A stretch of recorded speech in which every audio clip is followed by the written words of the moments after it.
War leaves a carbon footprint. Not just tanks and jets, it's the fuel, the fires, the blown-up infrastructure, and the rebuild that follows. Let's start with scale.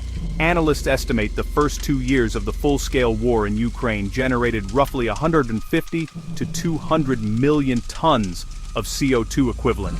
That's like putting the annual emissions of about 35 to 45 million cars on top of everything else. In Gaza, early assessments from late 2023 into 2024 suggest hundreds of thousands to over 1 million tons of CO2e in months, mostly from air operations, shipping, and destroyed infrastructure.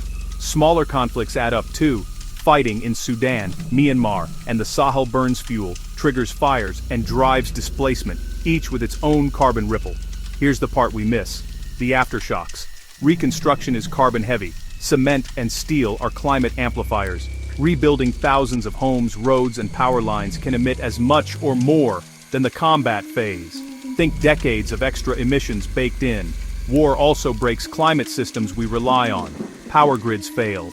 Diesel generators step in. Forests become fuel or front lines, releasing stored carbon. Oil and gas sites get damaged. Leaks and flares spike. Supply chains reroute. Longer flights, heavier ships, more fuel. And we don't count it well. Military emissions are often underreported or exempt in national inventories, so these numbers are likely low. Future impact. If conflicts persist through 2025, expect continued spikes in aviation fuel, armor logistics, and emergency rebuilding, and a second wave when large-scale reconstruction ramps up. Without low-carbon materials, cleaner grids, and strict accounting, war-related emissions can lock in warming for years. The insight: peace cuts carbon immediately.